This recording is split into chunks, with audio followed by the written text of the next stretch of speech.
सो guys, after Lewis theory अब हम लोग लिमिटेशंस के अंडर बात करने जा रहे हैं। ओके, तो यहां पर हम लोग देखेंगे किस तरह से आयनिक कंपाउंड लुईस थ्योरी का रूल फॉलो नहीं करता। ठीक है, यानी कि मैं ये कहना चाहता हूं कि आयनिक कंपाउंड में लुईस थ्योरी इनवैलिड होती है। ओके, सो गाइस हमारी हेडिंग है यहां पर invalidity of Lewis theory in ionic compound. चलिए आइए देखते हैं ऐसे कौन कौन से केसेस हैं जिसमें लुईस थ्योरी आयनिक कंपाउंड में इनवैलिड होगी। ओके, आइए देखते हैं। सबसे पहले आपकी स्क्रीन के सामने अवेलेबल है फर्स्ट पॉइंट।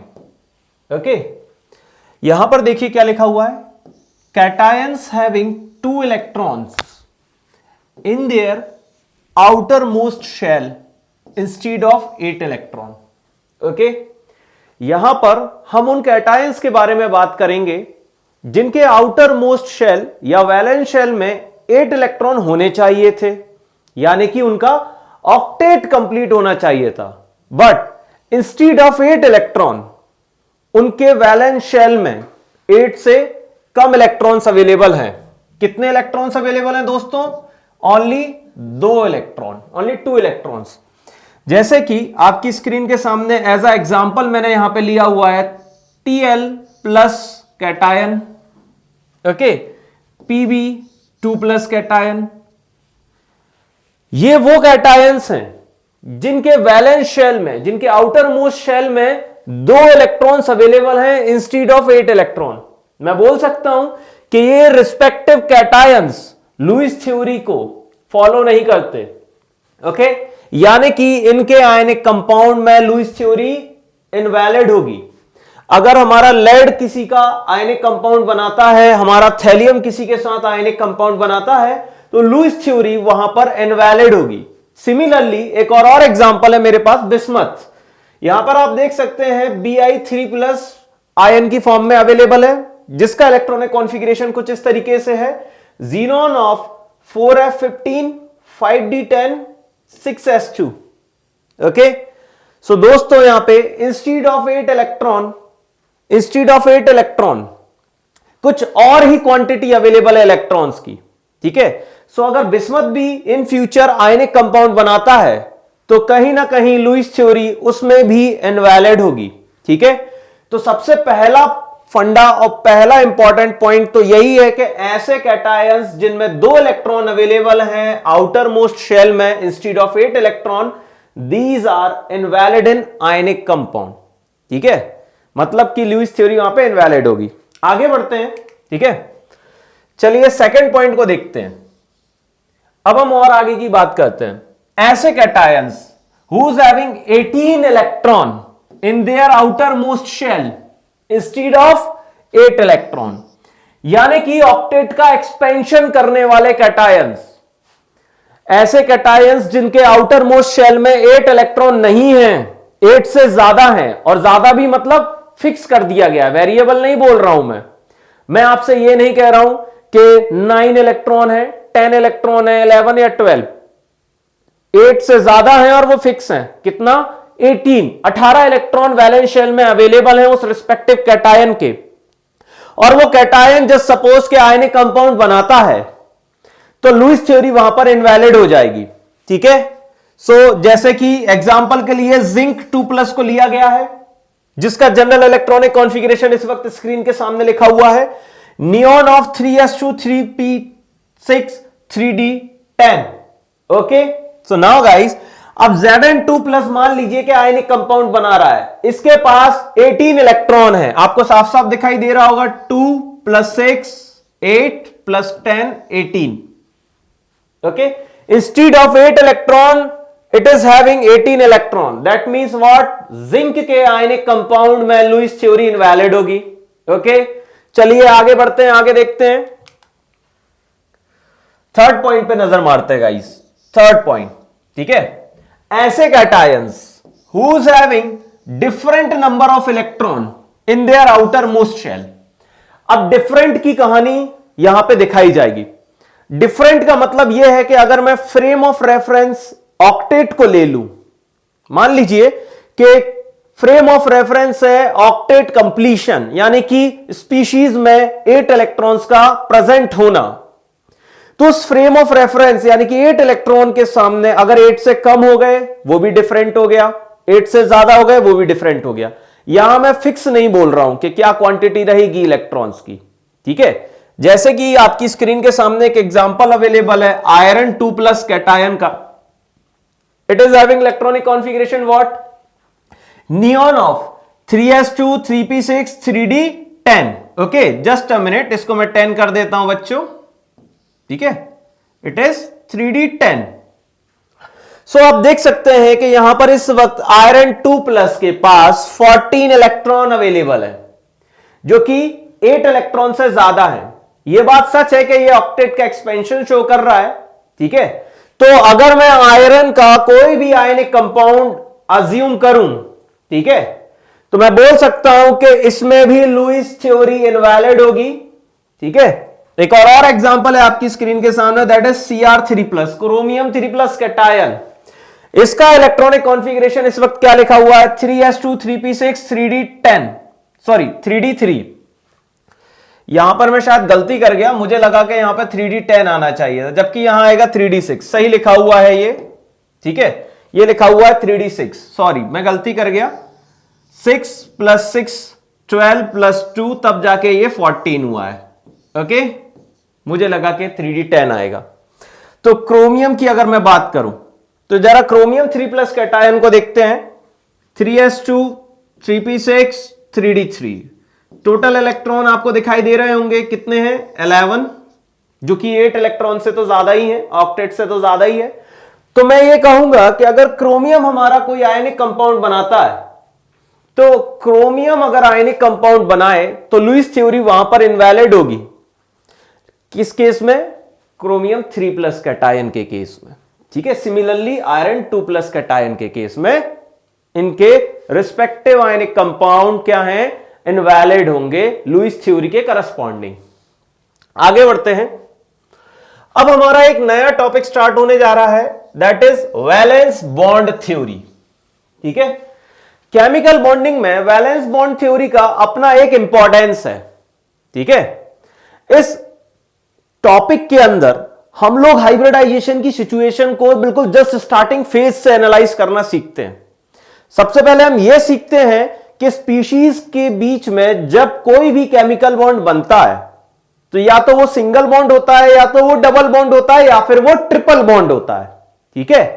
तो ये जो सिंगल बॉन्ड है, ये डबल बॉन्ड है, ये जो ट्रिपल बॉन्ड है, किन सिचुएशन के करस्पॉन्डिंग क्रिएट होता है या फॉर्मेशन में आता है, ये सारी सिचुएशन हम लोग वैलेंस बॉन्ड थ्योरी के कंसेप्ट से सीखेंगे। एक एक कंसेप्ट को बहुत प्रॉपर तरीके से एनालाइज करेंगे। ओके, चलिए आइए स्टार्ट करते हैं वैलेंस बॉन्ड थ्योरी। इसे शॉर्ट में वीबीटी भी कहते हैं, ठीक है, इसे शॉर्ट में वीबीटी भी कहते हैं, ठीक है। मैं आपको एक बात बताना चाहता हूं, जस्ट सपोज मान लीजिए कि मेरे पास कोई स्पीशीज है ए और कोई दूसरी स्पीशीज है बी। ओके, स्पीशीज ए के पास अपना कोई ऑर्बिटल है, ठीक है, स्पीशीज ए के पास अपना कोई ऑर्बिटल अवेलेबल है। मान लीजिए कि स्पीशीज ए के पास ऑर्बिटल है क्या, एक्स, ठीक है, और स्पीशीज बी के पास उसका कोई ऑर्बिटल है वाई। अभी स्पीशीज ए और बी इन दोनों ने केमिकल बॉन्ड नहीं बनाया है, ये दोनों बिल्कुल फ्री स्टेट में अवेलेबल है, आइसोलेटेड कंडीशन है दोनों की। मैं कहना चाहता हूं कि अगर ए और बी को केमिकल बॉन्ड बनाना है, यानी कि एटम ए और एटम बी, स्पीशीज ए और स्पीशीज ई को क्या करना है, बॉन्ड फॉर्मेशन करना है और एक मॉलिक्यूल क्रिएट करना है, तो ए के ऑर्बिटल और बी के ऑर्बिटल आपस में मिक्स होना चाहेंगे। जब ऑर्बिटल मिक्सिंग होती है तभी बॉन्ड फॉर्मेशन हमें दिखाई देता है। ओके, तब जाकर ये दोनों आइसोलेटेड स्पीशीज कंबाइन होकर एक मॉलिक्यूल का फॉर्मेशन करते हैं। तो अभी मान लीजिए कि आपके पास है आइसोलेटेड स्पीशीज ए और आइसोलेटेड स्पीशीज बी, ए का ऑर्बिटल है एक्स, जिसने अभी तक किसी के साथ बॉन्डिंग में पार्टिसिपेट नहीं किया है, ना ही केमिकल बॉन्डिंग पार्टिसिपेशन की तरफ आगे बढ़ रहा है, आइसोलेटेड यानी कि प्योर फॉर्म में है। सिमिलर कहानी एटम बी के ऑर्बिटल के साथ भी है। बी का ऑर्बिटल है वाई, इसने भी अभी तक किसी के साथ भी केमिकल बॉन्ड फॉर्मेशन में पार्टिसिपेट नहीं किया है, प्योर फॉर्म में अवेलेबल है। ठीक है, ऑर्बिटल एक्स और orbital Y pure atomic orbital हमारे पास हैं। अब ये प्योर एटॉमिक ऑर्बिटल मिक्सिंग के लिए प्रोसीड करेंगे, बॉन्ड फॉर्मेशन के लिए प्रोसीड करेंगे, तब जाकर केमिकल बॉन्ड जनरेट होगा और ए और बी आपस में कंबाइन होकर एक मॉलिक्यूल बनाएंगे।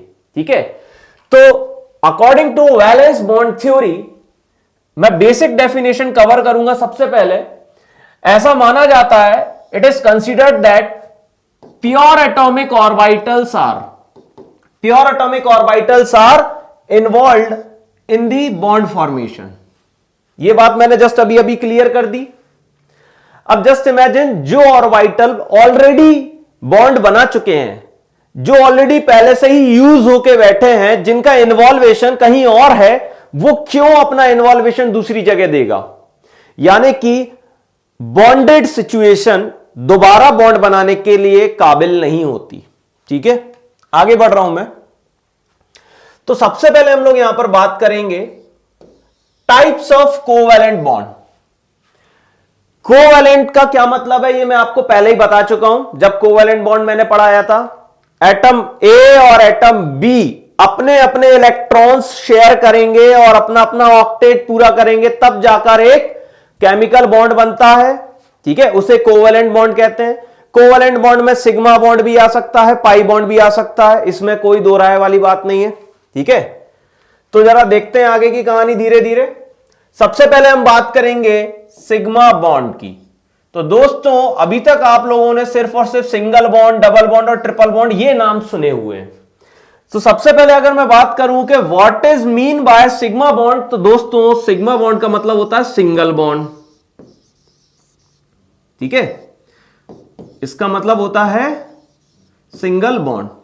और सिग्मा बॉन्ड अपने आप में बहुत स्ट्रांग होता है। ठीक है, ये अपने आप में क्या होता है? स्ट्रांग होता है, याद रखिएगा मेरी बात।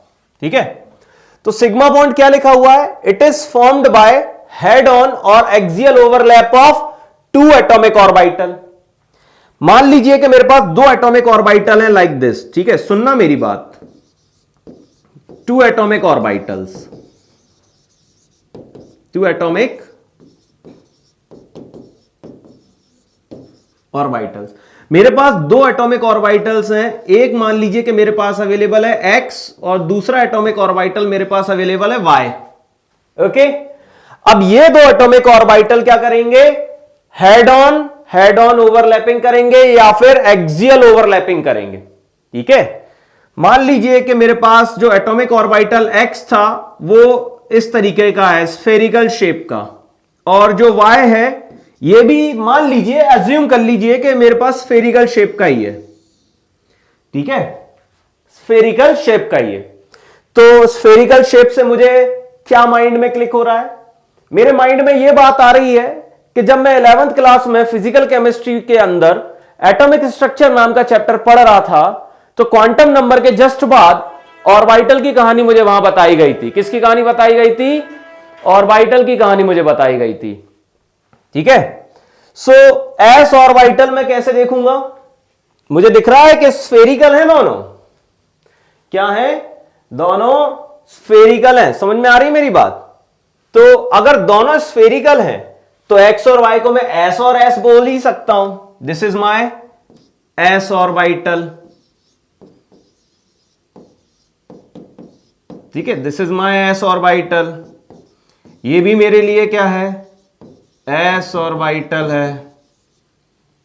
ये भी मेरे लिए एस ऑर्बिटल है। अब देखो, एस ऑर्बिटल जो है, मैं पहले ही बता देना चाहता हूं, ये दोनों साइज में क्या है? स्फेरिकल। क्या है बच्चों? ये स्फेरिकल है।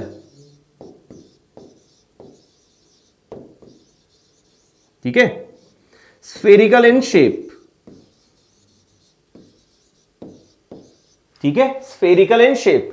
अब स्फेरिकल होने की वजह से ये नॉन डायरेक्शनल है, ठीक है। स्फेरिकल होने की वजह से ये क्या है, नॉन डायरेक्शनल।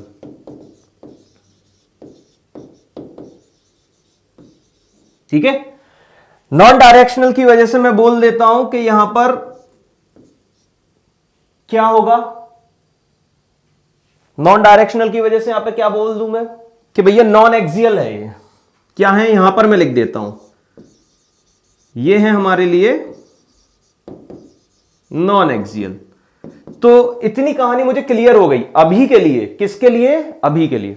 सुनना, मैं चाहता तो आपको पी ऑर्बिटल से भी समझा सकता था, वो चीज मैं आगे समझाऊंगा, ठीक है, वो चीज मैं आगे समझाऊंगा। अभी आपको इतनी चीजें समझनी है कि यहां पर एस और एस ऑर्बिटल मैंने ले लिए हैं एज अ रेफरेंस पॉइंट। मैं जानता हूं कि एस ऑर्बिटल स्फेरिकल होते हैं शेप में, स्फेरिकल होने की वजह से मैं इन्हें नॉन डायरेक्शनल कह सकता हूं, और नॉन डायरेक्शनल को इनडायरेक्टली कह सकते हैं कि ये नॉन एक्सियल है, ठीक है। तो अब लिखा हुआ है कि जब दो एटॉमिक ऑर्बिटल हेड ऑन या फिर एक्सियल ओवरलैपिंग करते हैं तब जाकर सिग्मा बॉन्ड क्रिएट होता है, ठीक है। तो अगर ये एस और एस ऑर्बिटल हैं और ये हेड ऑन ओवरलैपिंग करेंगे तब जाकर सिग्मा बॉन्ड क्रिएट होगा। तो देखते हैं कि किस तरीके से ओवरलैपिंग होगी, आइए। और पाई बॉन्ड का केस ये है, सुनना जरा। अब ये पाई बॉन्ड का केस है, ओके। जनरली मैं आपको बताना चाहता हूं कि पाई बॉन्ड कहां अवेलेबल होता है, डबल और वो जो ट्रिपल बॉन्ड होता है, ठीक है। ये डबल बॉन्ड का केस है और ये ट्रिपल बॉन्ड का केस है, ठीक है। तो जो पाई बॉन्ड है मैं बताता हूं। डबल बॉन्ड में क्या होता है कि एक बॉन्ड होता है आपका सिग्मा और एक बॉन्ड होता है आपका पाई, ठीक है। और ट्रिपल बॉन्ड के केस में क्या होता है कि पाई, सिग्मा और पाई की एक सैंडविच लेयर होती है। बीच वाला बॉन्ड आपका सिग्मा है, ऊपर और नीचे वाले बॉन्ड आपके क्या हैं, पाई बॉन्ड। यहां पर आप ऊपर वाला सिग्मा मान लीजिए और नीचे वाला पाई मान लीजिए, अज्यूम कर लीजिए, ठीक है। तो ये होता है पाई बॉन्ड का केस। अब पाई बॉन्ड कब बनता है वो मैं आपको बताता हूं, ठीक है। पाई बॉन्ड कब बनता है, it is formed by side wise और lateral overlapping of two atomic orbitals.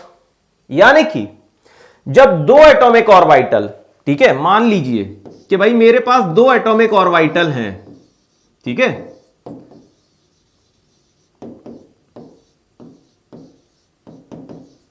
मेरे पास दो एटॉमिक ऑर्बिटल हैं, मान लीजिए लेट इट बी एक्स, ठीक है, लेट इट बी वाई, ठीक है।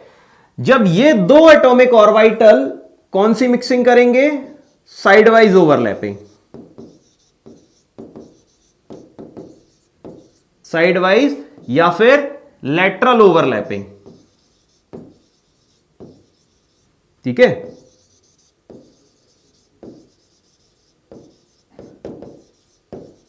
ठीक है, तब जाकर जनरेट क्या होगा बेटा आपका, तब जाकर जनरेट होगा आपका पाई बॉन्ड। सुनना मेरी बात, तब जाकर आपका जनरेट होगा यहां पर